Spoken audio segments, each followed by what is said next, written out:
whenever you are in a fix or you think that whether you should do it or not, just give it a try. You might fail, but I think you learn a lot from that.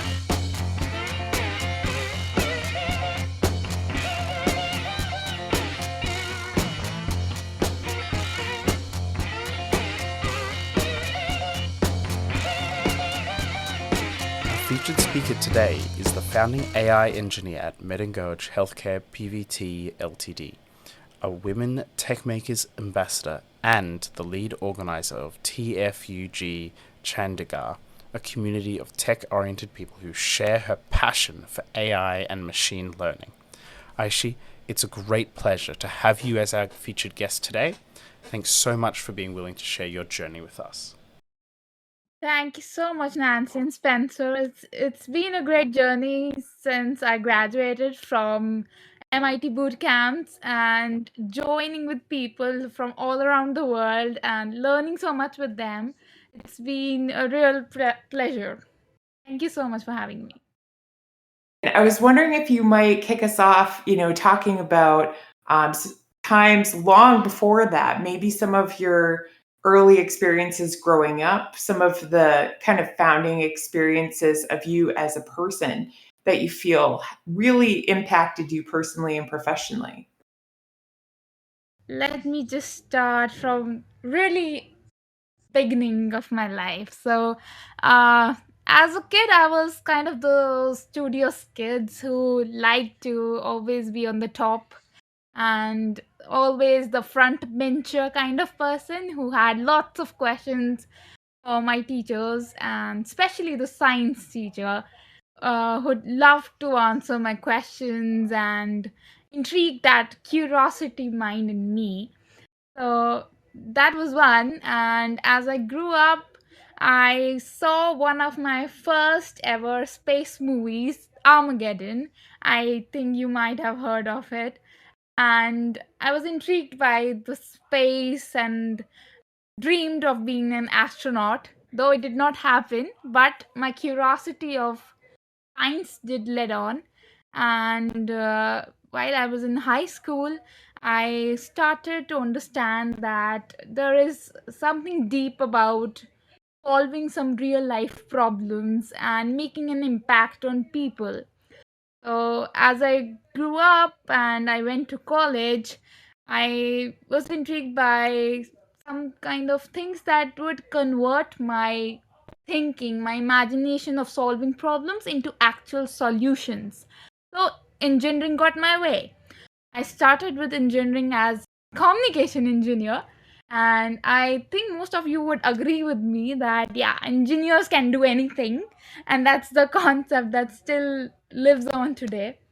So yeah, I started with electronics and communication engineering because none of other engineering departments really, I thought, that would not show any kind of output. I really wanted to see that one LED bulb light on, that yeah, I did this thing. So yeah, that's where all this thing started. And computer science, quite funny, but computer science did not exist. So there was no AI, there was no Python, no Java, no C++, no such kind of thing. And it just came into me through the experience of what I saw around me. So yeah, I started solving some problems, looking for different problems, and ended up where I am today. That's so interesting. Thank you for taking us through that. I share your perspective of like having those early teachers, especially in science, that were, so good at motivating and inspiring the curiosity that we have in what they're teaching. I had a very similar experience. Can you take us a bit through your career journey to MIT Engage Healthcare Limited and TFUG Chandigarh? I hope I'm not pronouncing that too awfully. No, it's okay. All right, nothing to worry about. So, Merin Gorge is actually a product of COVID. So, during the COVID times, we saw the world fell apart, and we saw that while all of us were within our households trying to be safe, there were people who were putting their lives on the line, especially in the hospitals. And yeah, a few of my family members and close friends were also there. Uh, some were the patients and some were the actual staff who were working there. So what happened was we were watching the television one day and we saw that there was some kind of shortage of staff members, and the patients were not looked after well, because yeah, the patients were more and the staff was left, and they were quite helpless at that time. So we came across one of our colleagues from MIT boot camps only. He came up with this really amazing idea that why not build a product that would actually help the hospital staff in such conditions, even COVID or no COVID. Let's build a product that would actually be really good and helpful to the patients as well as to the doctors and the staff members. So Med and Gauge was born. Med and Gauge is basically that med is the medical device, and we talk about in the hospital perspective, and Gauge is basically any instrument that would help in all those medical interfaces.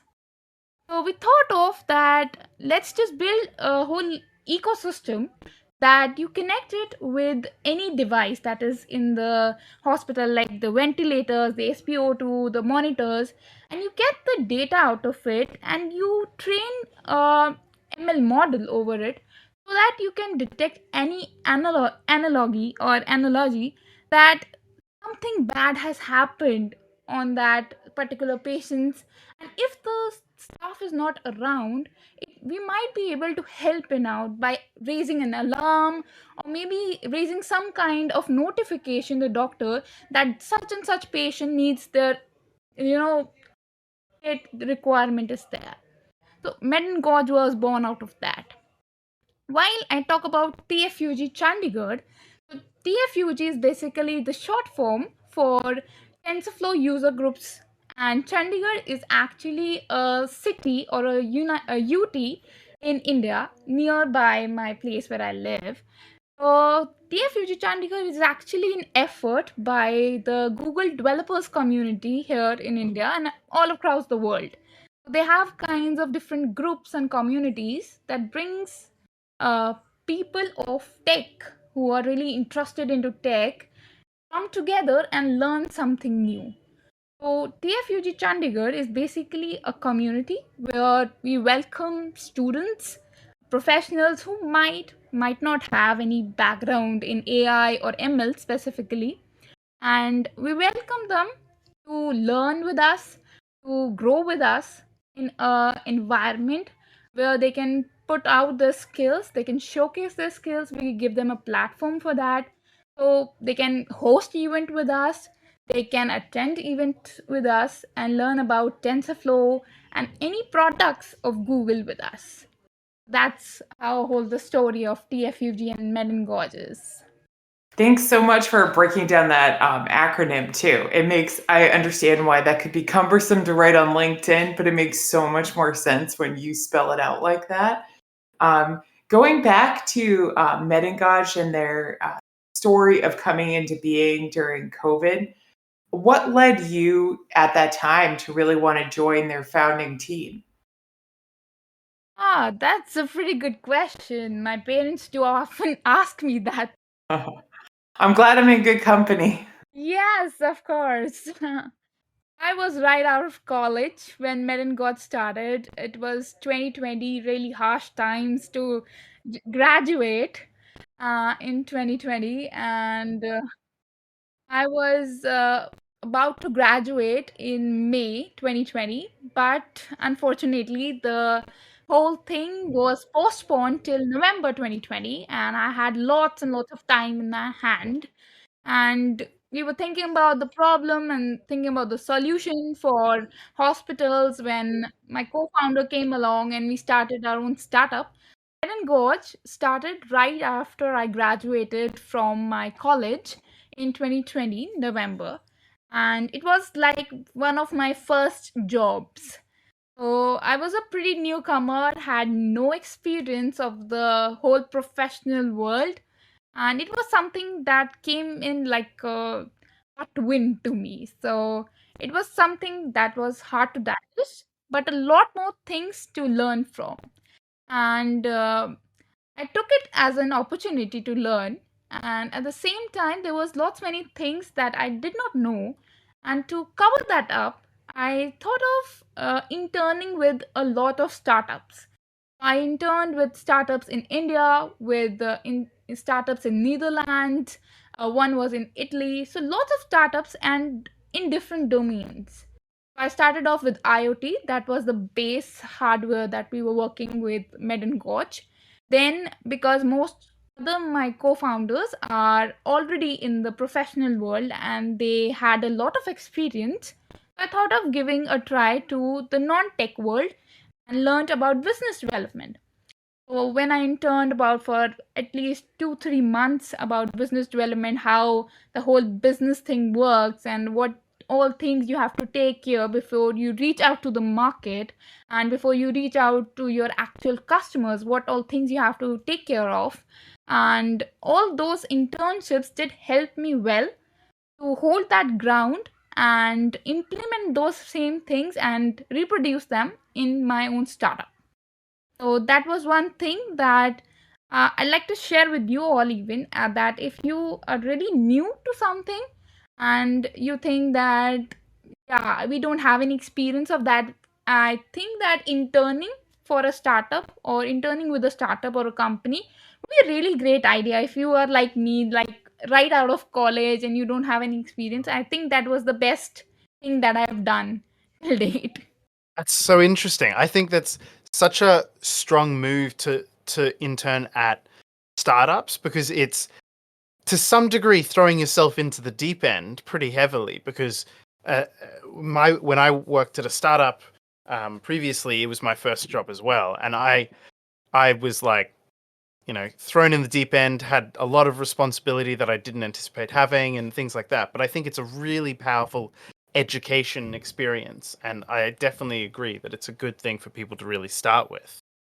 Absolutely. Can I ask a little bit about how you became interested in AI and what you see as sort of, in your view, um, the really interesting or impassioning aspects of AI for you? Yeah, that is quite a story actually. So, while I was in college final year, I was traveling to my college in the morning and I saw like a bunch of garbage lying around. And that very same day, one of the person from municipal corporations here, he came about and he gave us two baskets, the green bins and the blue bins. So you segregate your waste. So what he did was that we had to now segregate our waste. But as I told you that I always think about solving some real life problems and how we can impact them. So a problem came into my mind that why not we solve a problem that is already existing, that the waste that is already lying is just mixed up and you cannot segregate everything by hand. Why not just make something truly, automated or intelligent that you solve the problem right where it's lying and not, just start right now, just solve the previous history as well. And that's when I started researching about it, and OpenCV and all the computer vision libraries came in. And I was quite intrigued by what people have done with AI.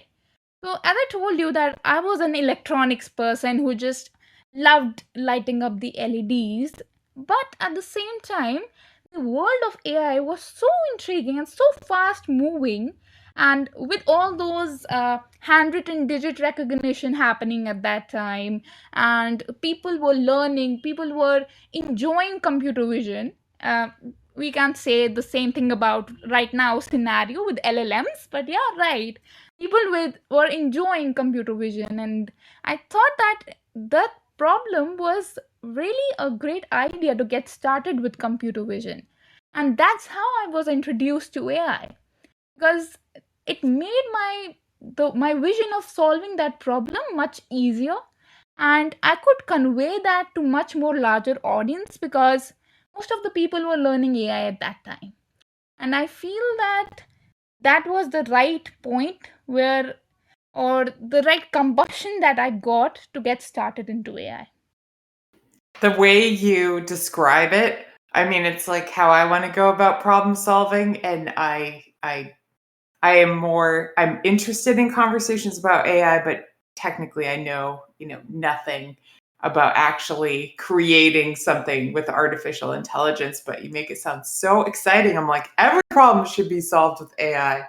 But before I go down that rabbit hole, I actually want to ask you something, and this is completely subjective. Your opinion is great.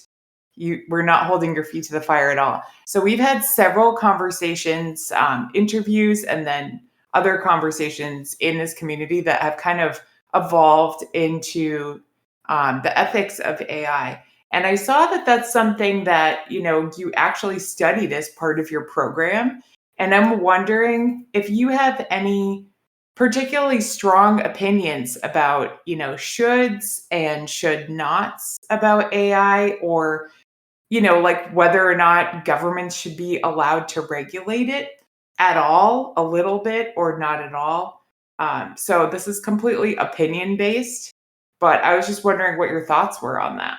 Absolutely. So I think that in current scenario, it is kind of difficult to stay away from AI or data sharing, to be honest. So AI is based all upon data. Is if you don't have the data, AI can't do anything. The models are useless without the data.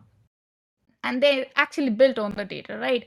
So in layman's language, AI is nothing without data. And I feel that if you want to create something that is strong enough and you want to harness the power of AI, it is really required that you give it the data that is required. But keeping in mind the AI ethics part of it, it is really important that you hold the party that is holding your data responsible of how they are using your data. Let me give you an example of federated learning. What Google did was they launched something called federated learning, where they said that the model would not take all the data out of your phones to the cloud. The data of your phone would be remaining on your phone itself. Your data is not going anywhere, not on the cloud, not any servers or anything. Your phone is the main device. The data stays there. The models or any AI that we say is learning from that data, and it's implementing what it got the best on your phone itself. So that's how the data won't leave it. So the parties or the third party won't be able to misuse your data. But at the same time, I think all of you might remember every time we install any new app and how we just click on allow or okay or anything that pop up that comes along saying that give this consent or this consent or this is the disclaimer, and we don't give a heed on just reading about it, right? We just go about and click allow because we don't want to spend that time on how our data is being used. So yeah, government should regulate it. We should be responsible ourselves as well on whom we give the consent to use our data. It is very important that the data that we give away is very personal to us, and we don't want the third party to make misuse of it. But at the same time, we want the goodness of AI. We want those spammers to not spam us any longer, and that all is built upon the data that is collected by the actual user. So yes, the regulation is required, but yes, the consent from both us as well as the government is required as well. That's my take, at least. I think that's a very smart take. I'm definitely someone who tries to be pretty responsible with not clicking allow too quickly, not having all of the cookies, all of the agreements to share my data. But Sometimes you definitely have scenarios where you're like, oh, I just really want to do something, and you just let it go through. I think you make a very excellent point about the responsibility being on the individual. Now, I have seen recently some studies into the concept of like protecting your data um, from companies that just scrape the internet. So you mentioned LLMs and earlier, and there's also generative AIs in regards to images. And so one group has developed a technology they're calling Nightshade, which is like I don't really know the specifics to be honest, but it sort of hides from an AI what the image is actually of, and they describe it as poisoning the AI through their images being downloaded without permission, right? I don't know. I don't want to see a world where generative AIs don't exist, but I think it's can be taken too far if there's internet scraping entirely, and we have to be somewhere in the middle. So what I'd love to understand, if we can just dig a little bit deeper into that, do you know about this sort of research, and do you have any perspectives on its validity, or is it just something that'll AI will not notice after a short period of time? To be honest, I haven't really found a really good use case of generative AI till now, except for the OpenAI ChatGPT or Bard that kind of I frequently use to understand bit of the concepts that I'm not really clear about. I think that is a really good take of generative AI. But when you talk about generating images or scraping data from the internet without the acknowledgement or without the consent, that is kind of a tricky part, to be honest. Because when we talk about companies and getting the data, we all know that yeah, there are practices from the companies for scraping data, and we are not at all aware of where the data comes from, and they easily get by that as well. So yeah, I don't have much take upon that, but I feel that yes, we do have to do a little bit more work on when it comes to generative AI, because yeah, of course there is goods to that and bads to that as well. um, but getting images adds watermarks to the images, and as well as there are some of the transformers libraries through Hugging Face. I've recently heard of that, through that you can watermark your images so that it adds an extra layer of security to it. I hope that answers your question. Yeah, and I appreciate you. Generative AI is something I've been thinking about a little bit, actually, in regard to images lately, because there are several services that offer, I mean, basically to create whatever image, based on their stock library that you want to use. So I think it will be more interesting as we get into, people actually being part of it. Where is that line? Because I guess I feel like you can have a nature photo that can be doctored to the point that it is barely representative of the image, the composite images that produced it. But when you put a person in there, how far are you going to take that away from what that person initially looked like? And then are you still allowed to use their likeness?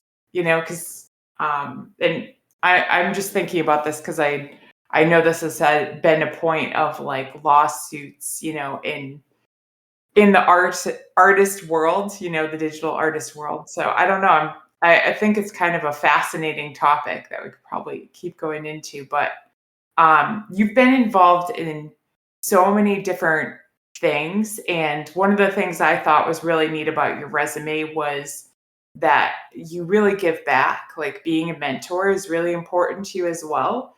And I was wondering if you could talk a little bit about Women Techmakers. Can you tell us, like, sort of how you became an ambassador and what you do in that role? Sure. So, Women Techmakers is actually a platform where you get to learn about what women are doing in tech, how they are adding the value to the tech stack, so to call. And Women Techmakers and how I got introduced was through communities itself. So I became a part of TensorFlow user groups and I was introduced to a whole lot of communities around me. So there were Google developers groups, there were groups for student communities, and as a part of that groups, there was a community called Women Techmakers. There's one special thing about Women Tech Makers is that they encourage all the women in tech to come together and provide them a platform to showcase their skills, to showcase what sessions they are giving, what new technologies they are learning, if they are facing any problems. It's basically women backing all the other women. So it was a great opportunity for me to meet wonderful women around the world. And especially in India, when from where I come from, I have seen a lot of male traction in the IT industry, in the AI industry, and I was so excited to be a part of Women Tech Makers that I met really, really amazing women who are actually contributing so well to the AI world that I was so excited about, and I've learned a lot from them. I'd like to quote one of the Kaggle grandmasters here. Her name is Usha Ringaraju, and her simplicity about being a women tech maker, a person who comes about and you can talk to her about anything. She's so open and you get to learn a lot from her.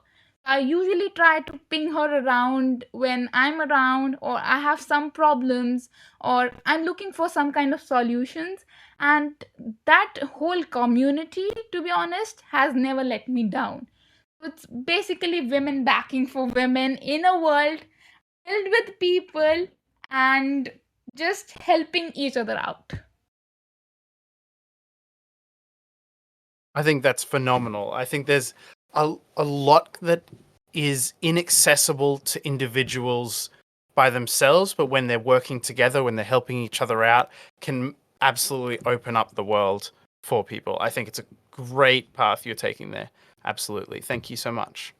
In regards to MedEngage, what do you see as the long-term vision for it? And do you see it as something that would potentially grow beyond India, or is there an advantage to keeping it restricted to India?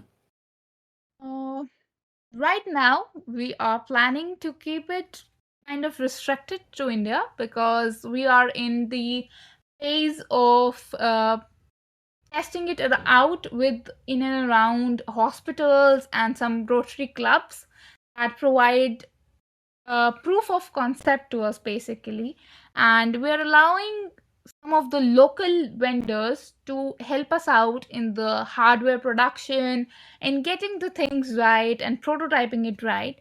But we are certainly not stopping here, and I think we are kind of solving a problem that could be a solution to every problem that's around the world. So I don't think that shortage of staff or not having complete monitoring of the patients around the world is not a problem. I think it's a problem that we all face, and if we are able to detect something before something bad happens to a person or a patient, I think it's well worth to solve that problem, and it would be really helpful for all the people around the world. So yeah, we're not stopping here, but we are kind of in the initial stages where we are building on that product. We are trying to get our hands on all the things that could happen around, what could go wrong, what is going right for us, and we're trying the initial phases of trying it out. But yes, we are not stopping here, and we'll be around to the world trying to save some lives. I absolutely love that. If that isn't somewhere in your mission statement, then it probably should be. I want to actually pass to someone you introduced us to. Hey everyone. Hey Aashi. Hey Nancy. Thank you so much for joining us. Yeah, please go ahead. Very happy to. Yeah, Aashi, I have a question for you. Like, considering that you have been working with the sensor data of probably customers who are in requirement of medical solutions, right? So, like, at what point do you determine, or how do you determine that the amount of data you're collecting is enough, right? It's not too much, or how do you even ensure that the kind of data that you're collecting, and in case there are like open source libraries or say third parties which are accessing that data, how do you ensure that they are not using it for whatever original purpose you had intended it for? For example, data of say heart rate and other sensor data taken from a person can let's say you're using it for detecting diseases relating to probably the heart, probably something else. It can also be used to determine what kind of activities they are performing.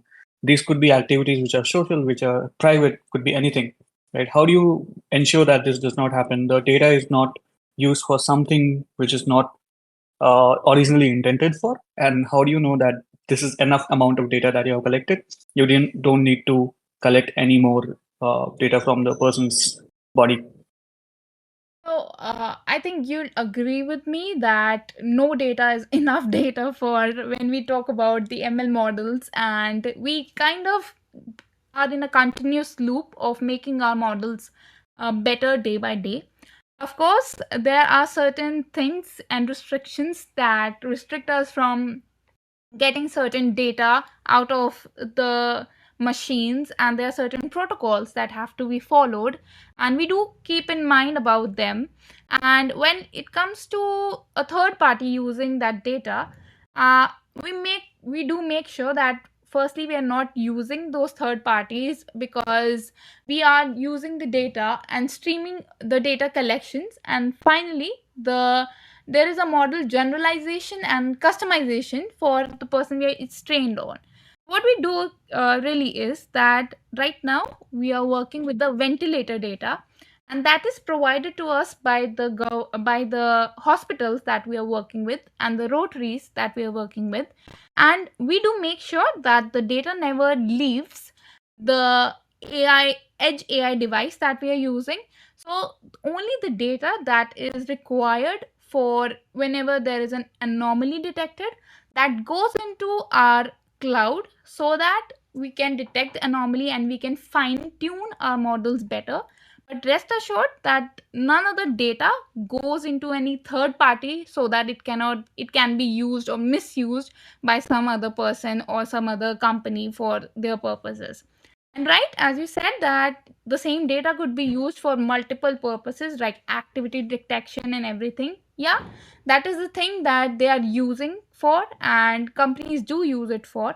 But our main aim was to work with such sensitive data, and heart sensitive data that we're working currently with is something that we take very seriously when it comes to privacy and consent of the patients, as well as the hospital authorities and management.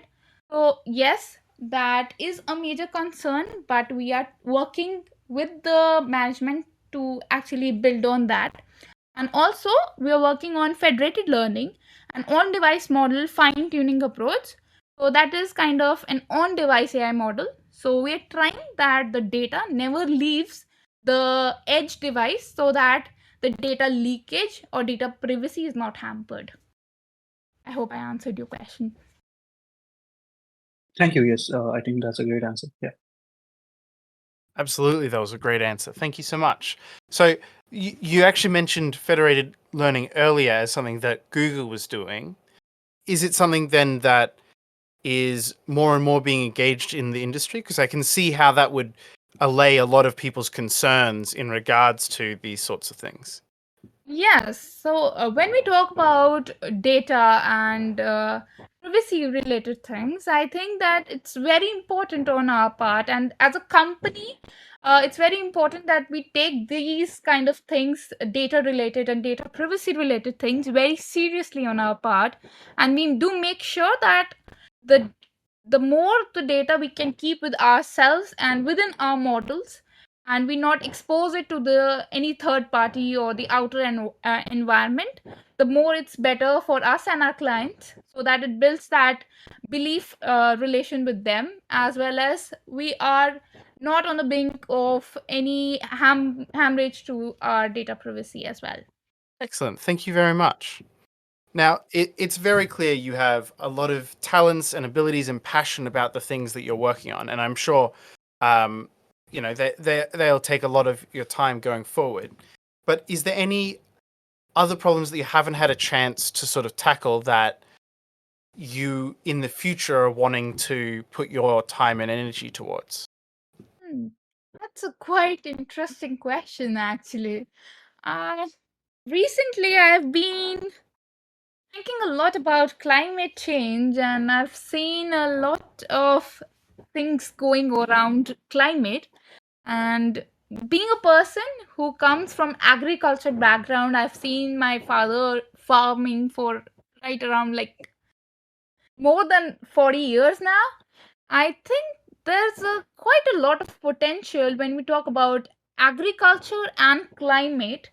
And if we combine those two things together, I think that would make a good combination to solve some problems in those sectors. Because I think, though people are working in the climate sector and companies talking about zero emissions by 2040, but I think that agriculture is kind of the untapped market where it's a lot of potential to solve a lot of problems, and I think that that would be one of my things that I'd like to brainstorm a little bit more. That's great. I love that you have. I mean, you probably don't have endless ideas lined up, but like your imagination is so great. I think you've got lots of great things ahead of you. So going back to, you were saying great things have happened since you attended the MIT boot camp. And you were also part of the impact pilot too, right? Right. Okay, I was going to say, I think that's where we first became acquainted.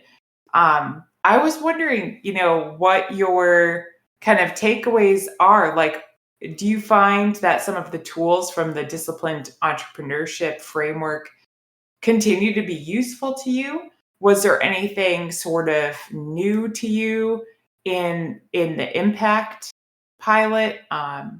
What's kind of stuck with you and helped you from those programs? Absolutely. So, nothing just very specific about from the program I remember, but there are few points that I did pick up from MIT that talked about customer persona, the value proposition that you build around your whole network and your whole product, and how you understand your target market as well your target audience, uh, the ways you tackle them, the ways you understand the pain points of people, the way you create an experience for people, not just about the products, how you understand their problems, how you understand the experience they might want from the product after they before they understand that. And I think that through MIT I have learned a lot about those things, not just around the product but more about how you understand people, how you understand your audience.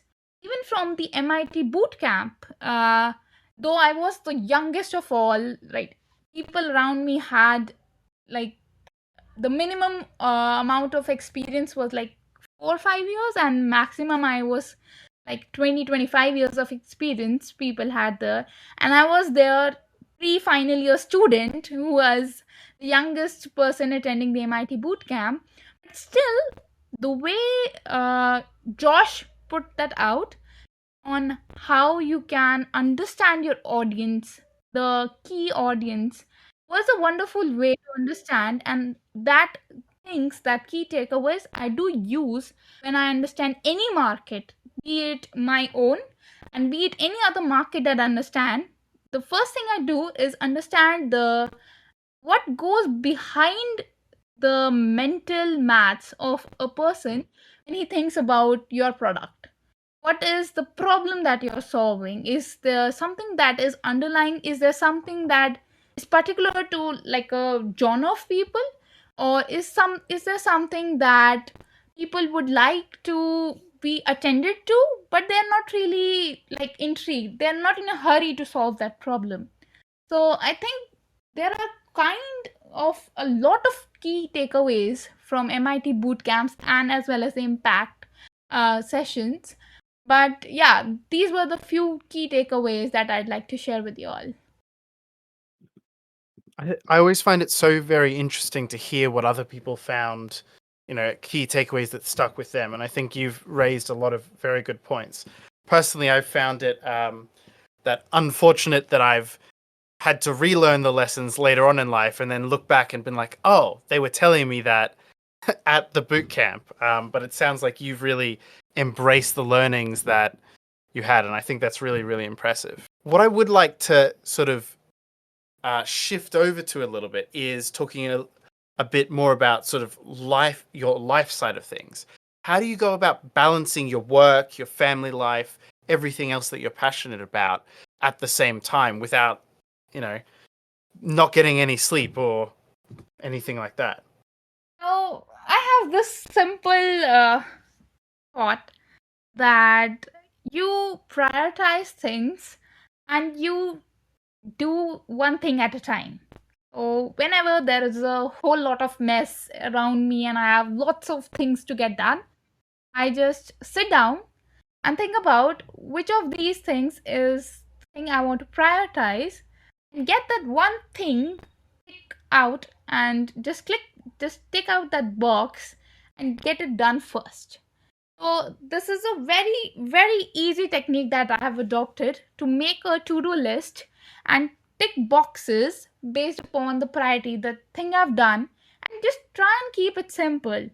So I don't think I have a lot of experience saying this, but it's always good to keep it simple.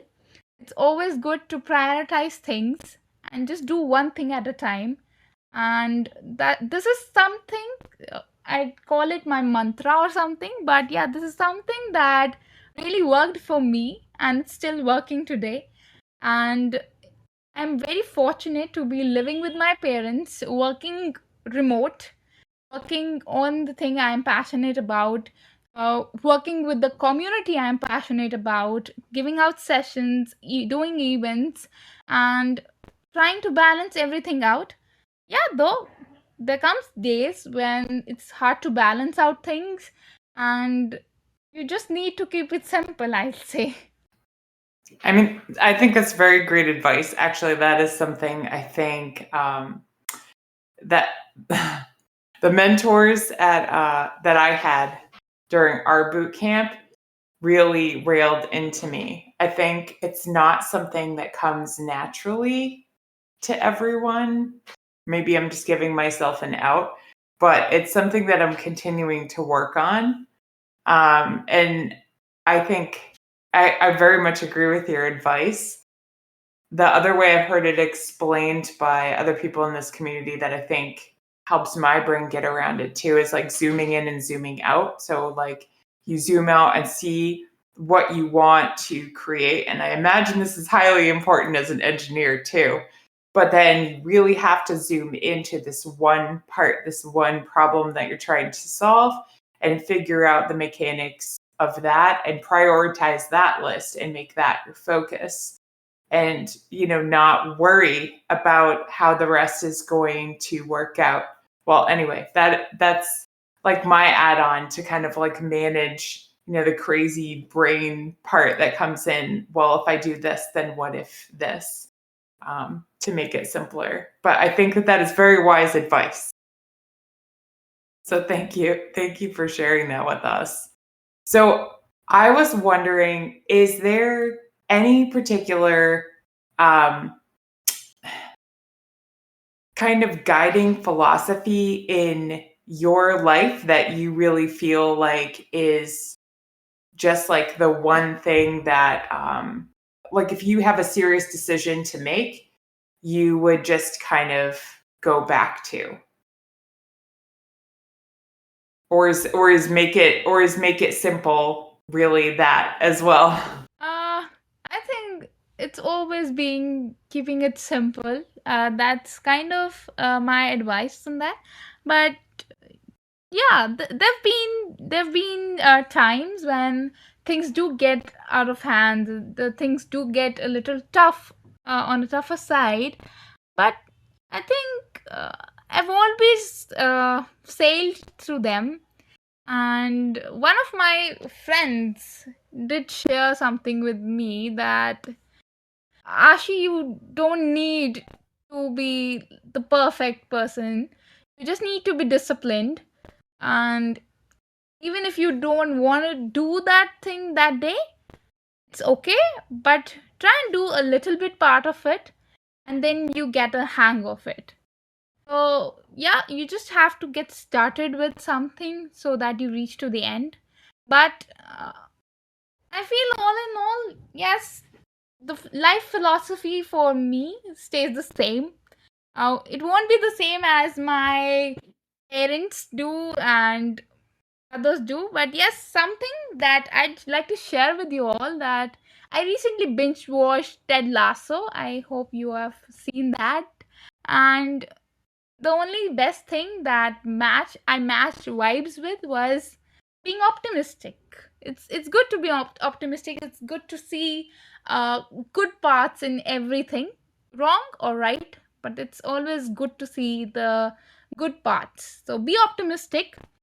The problems will come and go, and yeah, I think that is the thing that sails me through every difficult situation. That's good. That's excellent. Thank you. Thank you very much for everything you've shared with us. Now we are at just about the end of the hour, but we do like to wrap up with a particular question. Do you still have time to answer one more question? Absolutely. Go on. Thank you so much. So this question is very sort of free form, and I want you to take it however makes the most sense to you.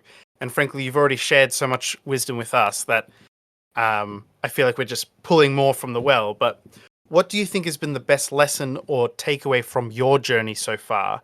/ do you have any words of wisdom you might want to leave with us? I think it's gonna be a philosophy class, but okay, I'll share something with you. Um, last thing that I'd like to share with you all is, I think it's okay to make mistakes. I have made a lot of mistakes starting, some in my career, some in life, that I think they're part of it. I have learned through them. I have learned through my mistakes, and it's okay to try something new. And I'll just share something with you that while I was interning, and there were rocky times when the startup was not doing well, because we started off in the COVID times, and you know, being a med tech startup, it was very difficult for us to get data out of hospitals or even reach out to hospitals, because everyone was so into madness and there was so much chaos.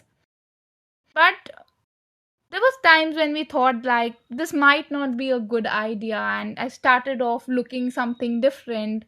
So yeah, I did some UX UI freelancing at that time, and designing was something that, I'm really bad at drawing and painting stuff. But yeah, designing was something that was really like kicked me, right?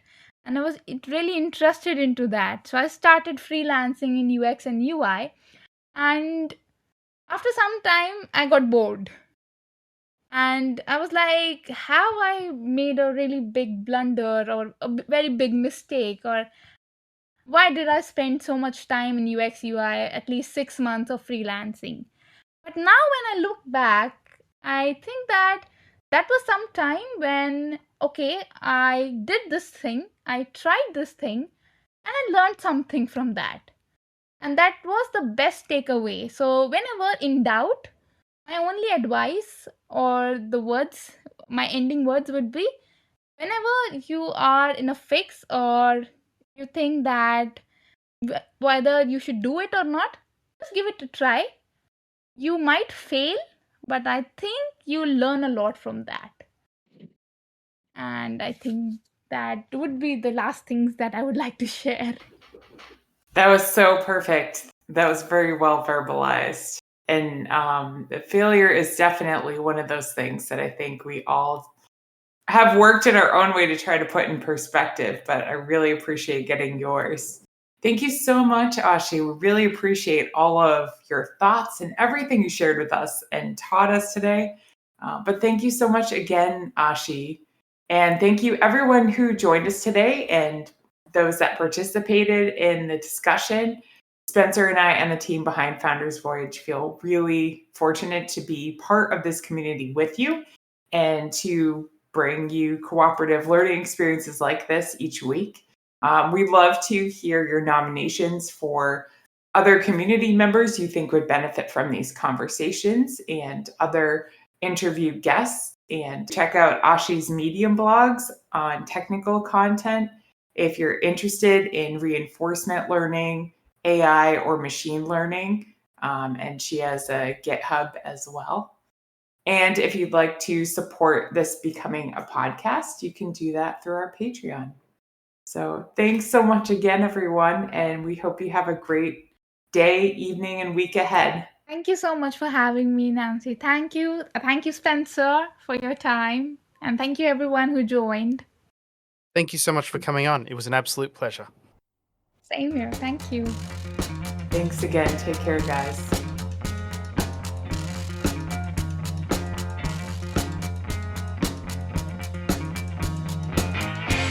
You've just finished another episode of Founders Voyage, the podcast for entrepreneurs by entrepreneurs. The team at Founders Voyage wants to thank you from the bottom of our hearts. We hope you enjoyed your time with us, and if so, please share this with someone else who might enjoy this podcast. You can also support us by leaving a review on Apple Podcasts and Spotify, and by donating to our Patreon. Outro music today is Something for Nothing by Reverend Peyton's Big Damn Band.